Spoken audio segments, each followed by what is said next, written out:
नेपाल को आज मैं छोड़ रहा हूँ, वापस जा रहा हूँ मैं इंडिया। यहाँ पे आपको जो ट्रैकिंग का सामान है वो भी बहुत आसानी और बहुत सस्ते दामों में मिल जाएगा। ये -15 का है, ये -20 का है और ये -30 का है। तो ट्रैकिंग के सामान के लिए और हाइकिंग के सामान के लिए Nepal is the best. Nepal के अंदर पेट्रोल का रेट है 181। ये तो इंडिया से महंगा हो गया।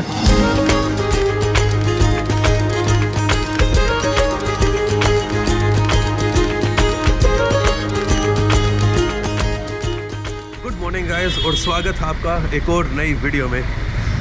प्लेस काठमांडू। और बड़े दुख के साथ मुझे कहना पड़ रहा है कि जो मेरी नेपाल की ट्रिप है इसको मैं पूरा नहीं कर पाऊँगा। नेपाल को आज मैं छोड़ रहा हूँ, वापस जा रहा हूँ मैं इंडिया, क्योंकि जो अभी तक मेरी तबीयत है वो ठीक हुई नहीं है।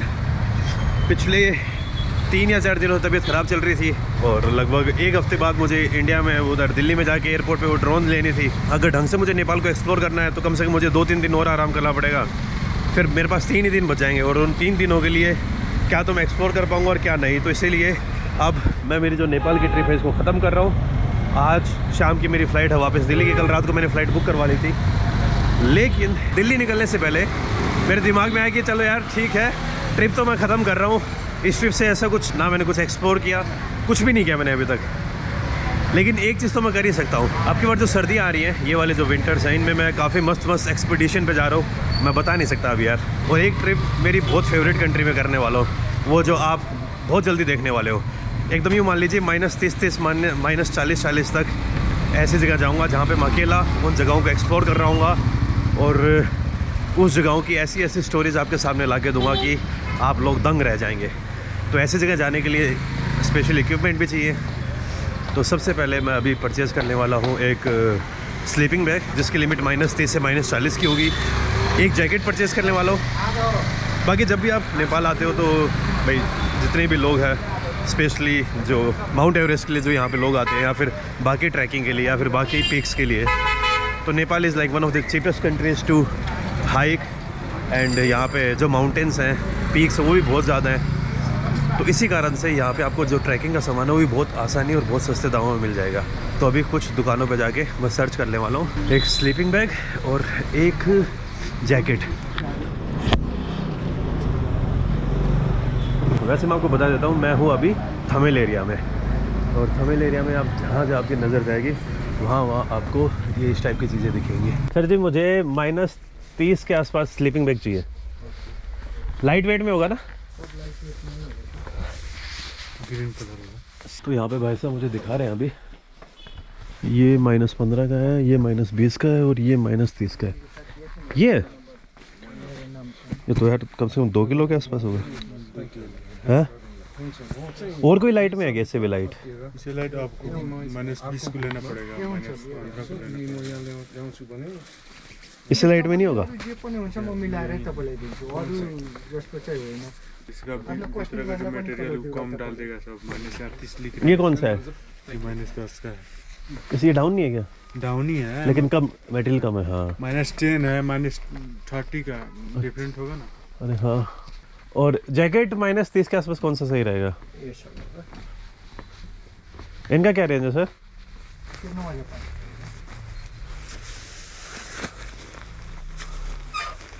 तो अभी मैंने जैकेट देख ली है और साथ में स्लीपिंग बैग में मेरे को अभी भी थोड़ी वो लग रही है यार। मेरे को जितनी उम्मीद थी उससे ज़्यादा ही भारी लग रहा है मेरे को।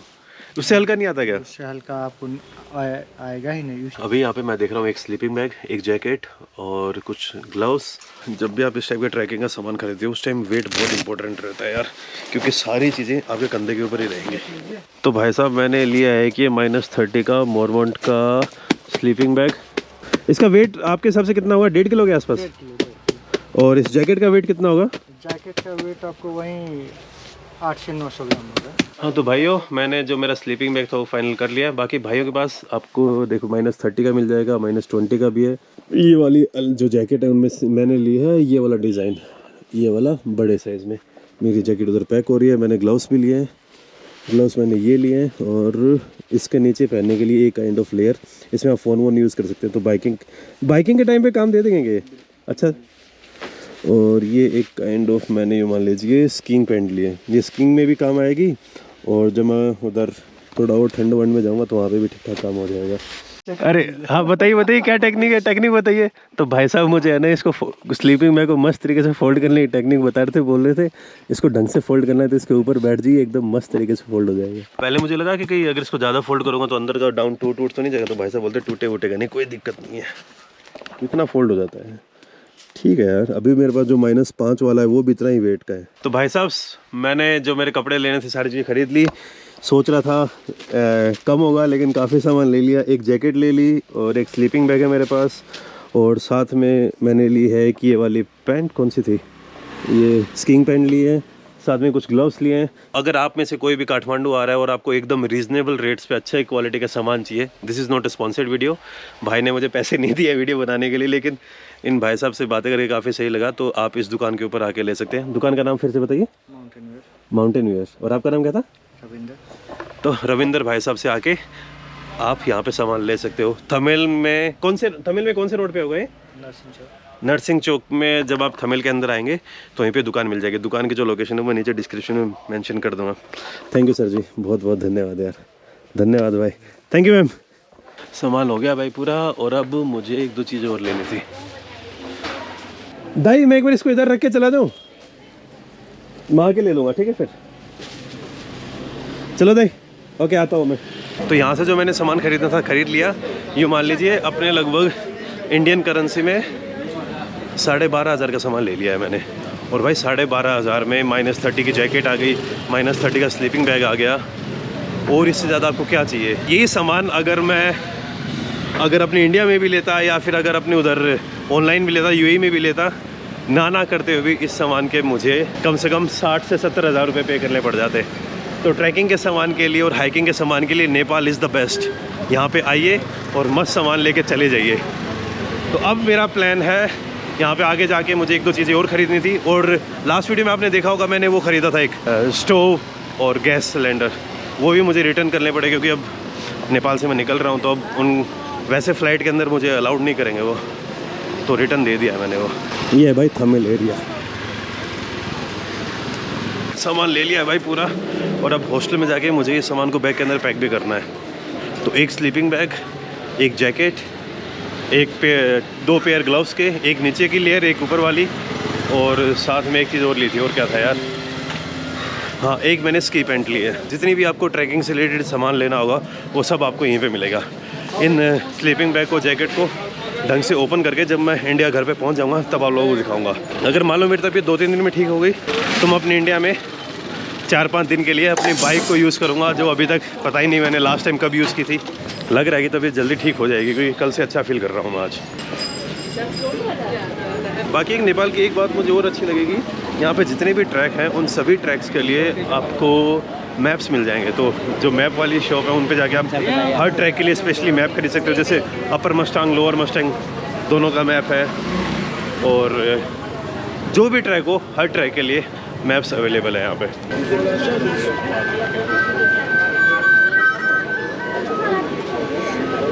अब केवल ट्रैकिंग का सामान ज़्यादा हो गया तो सोविनियर नहीं लेके जा रहा हूँ मैं, छोटी मोटी मैग्नेट लेके जाऊँगा, लेकिन उससे ज़्यादा कुछ नहीं।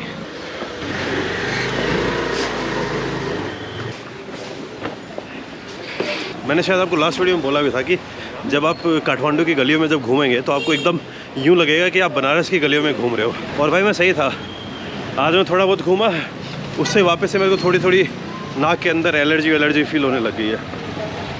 तो मेरी बॉडी को सच में आराम की ज़रूरत है। वापस से अब जा रहा हूँ मैं हॉस्टल के अंदर, ये जितना भी सामान लेके आया हूँ ये बैग के अंदर पैक करूँगा, और उसके बाद सीधा मैं निकल जाऊँगा एयरपोर्ट की तरफ। एयर सुविधा फॉर्म और वो सब मैंने फिल कर लिया है। फ़्लाइट है मेरी 4:30 बजे, 6:30 बजे मैं दिल्ली पहुँचाऊँगा। दिल्ली से हरियाणा रोडवेज़ पकड़ के चंडीगढ़, फिर घर पे 2-3 दिन आराम। टैक्सी आ गया भाई, चले थे। इस हॉस्टल में रुका हुआ था मैं, बिग ट्री हॉस्टल। क्या नाम है दाई आपका? मेरा नाम राम। राम। दिवाली कैसा रहा आपका? ठीक ही रहे। ठीक ही था। हाँ। ये गाड़ी गैस पे है या फिर किस पे? नहीं, पेट्रोल में। पेट्रोल में। क्या रेट है पेट्रोल यहाँ पे? 181 रुपये। 180? 81? 181। हाँ। तो नेपाल के अंदर पेट्रोल का रेट है 181 नेपाली रुपीज़। तो लगभग ये तो इंडिया से महंगा हो गया। हाँ। इंडिया से महंगा है। इंडिया से 5 रुपये महंगा है। हाँ हाँ। एक टाइम में नेपाल के अंदर पेट्रोल इंडिया से सस्ता हुआ करता था, लेकिन अभी शायद जो नेपाल की गवर्नमेंट है उसने टैक्सेस वैक्सेस बढ़ाए होंगे तो पेट्रोल वापस से महंगा हो गया है नेपाल के अंदर। नेपाल के अंदर जो मेनली पेट्रोल आता है वो इंडिया से ही आता है क्या? हाँ हाँ, तो इंडिया से है, इंडिया से आता है। क्योंकि नेपाल के अंदर शायद अभी रिफाइनरी है नहीं। लैंड लॉक कंट्री के साथ यही बहुत पंगा होता है, पोर्ट नहीं है। या तो सामान या चाइना से आता होगा या नेपाल इंडिया से आता होगा, दो ही जगह से आएगा ना। हाँ, वो भी नदी है। अंतरराष्ट्रीय विमानस्थल। आप लोग एवरेस्ट को सागरमाथा बोलते हैं ना? सागरमाथा है। सागरमाथा। थिरुभुवन कौन है? ये राजा का नाम है। राजा का नाम है क्या? हाँ थिरुभुवन हाँ, त्रिभुवन राजा का नाम। इंटरनेशनल एयरपोर्ट है। महेंद्र का पिताजी का नाम है। अच्छा, महेंद्र के पिताजी। हाँ। पहुंच गया भाई एयरपोर्ट के ऊपर, और अब जल्दी से चेक इन वेक इन करके अगर टाइम मिला तो ड्यूटी फ्री से दारू भी खरीद लूँगा।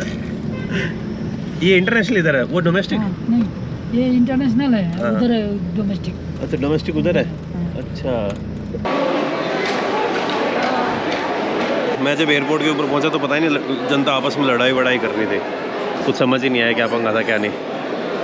अब फ्लाइट मेरी इंडिगो की है, लगेज मेरे को लग रहा है थोड़ा एक्स्ट्रा हो गया, लेकिन शायद मान जाएंगे। 1-2 किलो में तो ज़्यादा पंगे नहीं करते हैं, बाकी देखते हैं क्या रहेगा क्या नहीं। इमिग्रेशन सिक्योरिटी सब कुछ हो गया है और अब जा रहे हैं हम भाई एयरक्राफ्ट के अंदर। एयरपोर्ट मस्त है यार, और यहाँ से इक्की दुक्की पीक भी दिख रही हैं।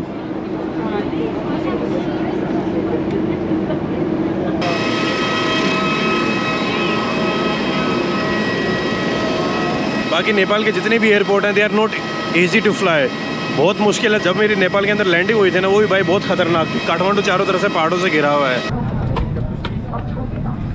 कल रात को जब मैंने टिकट बुक करवाई उसी टाइम पे मैंने स्पेशल ध्यान दिया था कि नहीं भाई विंडो सीट बुक कराऊँ। बाकी देखो एक फ़्लाइट टेक ऑफ हो गई है, वो छोटी फ़्लाइट्स काफ़ी हैं यहाँ पे। नेपाल के अंदर रोड उतने अच्छे हैं नहीं, तो ट्रांसपोर्टेशन के लिए यहाँ पे जो छोटे फ़्लाइट और छोटे फ़्लाइट रूट्स के ऊपर काफ़ी डिपेंडेंसी है। मतलब कि छोटी छोटी एयरलाइन यहाँ पे काफ़ी ऑपरेट करती हुई मिल जाएंगे आपको, जैसे हिमालय एयरवेज़। हिमालय तो काफ़ी बड़ी हो गई, येती, बुद्ध, और काफ़ी हैं यार जिनके पास बहुत हिमालय 20-20, 25-25 सीटर एयरक्राफ्ट है, जो यहाँ पे एकदम रिमोट से रिमोट लोकेशन के अंदर भी आपको सर्विसेज मिल जाएंगी। ये देखिए आप, सामने भी वो है, क्या नाम है, पहाड़ है, चारों तरफ पहाड़ है काठमांडू एयरपोर्ट के। तो काठमांडू एयरपोर्ट के ऊपर भी लैंडिंग हाँ आसान है, लेकिन उतनी आसान नहीं है।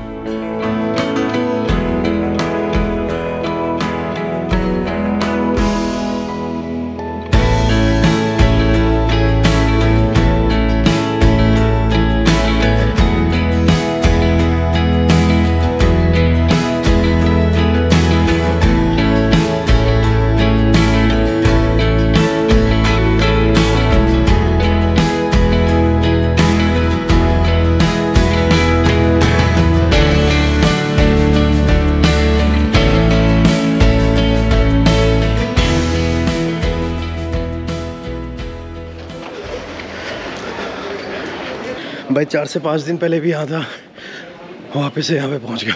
भागते हुए आया हूँ क्योंकि आगे चंडीगढ़ की ट्रेन या बस पकड़नी है। मैं जल्दबाजी कर रहा था कि मुझे जल्दी से चंडीगढ़ शताब्दी मिल जाए, लेकिन जिस टाइम पे मैं यहाँ पे पहुँचा उसी टाइम पे शताब्दी यहाँ से निकलेगी, तो वो नहीं पकड़ पाऊँगा। वो कश्मीरी गेट जा रहा हूँ मैं।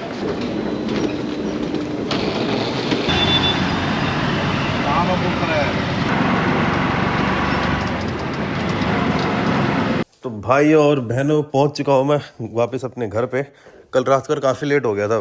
पहले एयरपोर्ट से पहुंचा मैं रेलवे स्टेशन, लेकिन उस टाइम तक जब चंडीगढ़ से तब वो निकल चुकी थी। उसके बाद रेलवे स्टेशन से ऑटो पकड़ के मैं पहुंचा कश्मीरी गेट ISPT। वहाँ से फिर एक हरियाणा रोडवेज़ की वोल्वो पकड़ी और फिर वो पकड़ के मैं पहुँच गया चंडीगढ़। कल रात को लगभग ये मान लो घर पर 1-1:30 बजे के आसपास पहुँचा था। और उस टाइम ना मेरा वीडियो बनाने का मन कर रहा था, लेकिन मैं सोचा था कि तबीयत और ज़्यादा ठीक हो जाएगी, लेकिन तबीयत अभी भी ख़राब ही चल रही है यार।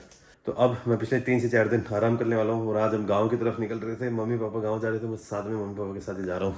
तो ये सारा सामान कुछ गांव में लेके जाना था, तो गाड़ी में भरेंगे। पीछे स्कॉर्पियो खड़ी उधर बाहर वो वाली, उसमें सामान भर के निकल जाएंगे। लेकिन साथ में मैंने अपना सामान भी बिखेरा हुआ है।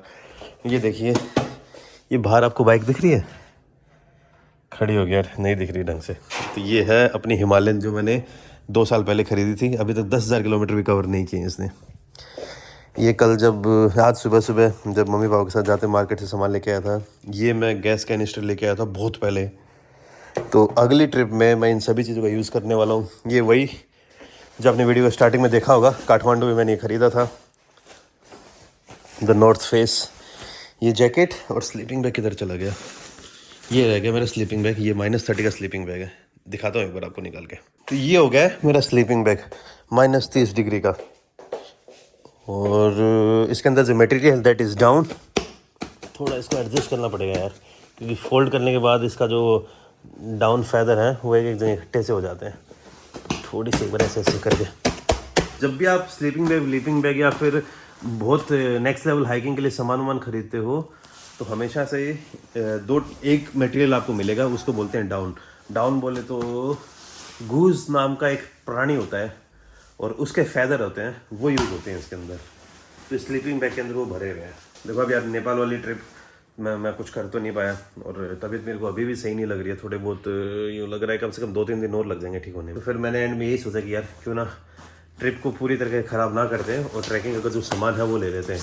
क्योंकि अभी एक बार मैं जाऊँगा दुबई, मुझे दुबई कुछ काम था, और उसके बाद आप नेक्स्ट लेवल सीरीज़ देखने वाले हो। अपने इंडिया में ही मैं घूमने वाला हूँ, एक ऐसी स्टेट जिसको बहुत कम एक्सप्लोर किया है, तो उस स्टेट के अंदर आप नेक्स्ट लेवल एडवेंचर देखने वाले हो। ये सारी की सारी चीज़ें उसी में काम में होंगी, और सोच रहा हूँ मैं बाइक के ऊपर निकल जाऊँ। कंफर्म तो नहीं होगी यार, थोड़ी चीज़ें ऊपर नीचे भी हो सकती हैं, लेकिन देखिए ये बाइक का पैनियर मैंने निकाल लिया एक, ये दूसरे वाला पैनियर है, और ये बाकी मेरा सारा सामान जो पड़ा है अभी। अब आप कुछ दिनों बाद नेक्स्ट लेवल मज़ेदार सीरीज़ देखने वाले हो, और अब मैं इन चीज़ों को पैक करने वाला हूँ। तो फिर मैं आपको फिर से बता देता हूँ, एक स्क्रीन पैंट खरीदी थी, एक मैंने स्लीपिंग बैग लिया है, और साथ 1-2 जोड़ी ग्लव्स लिए थे। ग्लव्स कहाँ चले गए? ग्लव्स कहाँ है? हाँ, एक तो ये नीचे वाली लेयर ग्लव्स की, और ये ऊपर वाले ग्लव्स, और इन सब के लिए मैंने पे किए थे 12,500 रुपये। काफ़ी सही डील मिल गई मेरे को, काफ़ी अच्छे में सारा सामान खरीद लिया। तो बस यार अब मैं फाइनली पहुंच चुका हूँ, और मैं फिर से जो नेपाल के लोगों से माफ़ी मांगना चाहूँगा यार कि मैं आपकी कंट्री को अच्छे से एक्सप्लोर नहीं कर पाया। ऐसा नहीं कि मैं नेपाल को कैंसिल कर रहा हूँ। अब मैं अगर मान लो नेपाल में एक जगह भी मैं घूम लेता हूँ तो मेरे दिमाग में रहता कि नहीं यार, मैं ऑलरेडी नेपाल घूम चुका हूँ तो दोबारा जाने का मतलब नहीं है। तो इसीलिए मैंने एक जगह भी एक्सप्लोर नहीं की। तो अगली बार के लिए अपने पास सारे के सारे वर्जिन एक्सपीरियंस होने वाले हैं। और हाँ यार, जो मेरी ड्रोन है वो अभी भी दिल्ली एयरपोर्ट के ऊपर है। अब देखते हैं कि वो ड्रोन मिलेगी या नहीं मिलेगी, उसके ऊपर भी अभी सस्पेंस बना हुआ है। नेपाल ट्रिप को मैं कर लेता, लेकिन मेरे पास दिन की लिमिटेशन थी, बहुत महंगा हो गया, और साथ में तबीयत भी ख़राब हो गई। तो अब देखते हैं क्या रहेगा क्या नहीं। बस यार इस वीडियो में इतना ही। उम्मीद करता हूँ वीडियो आप लोगों को पसंद आई होगी। मिलता हूँ आपसे नेक्स्ट वीडियो में, तब तक खुश रहिए, आबाद रहिए, keep travelling and keep enjoying your life.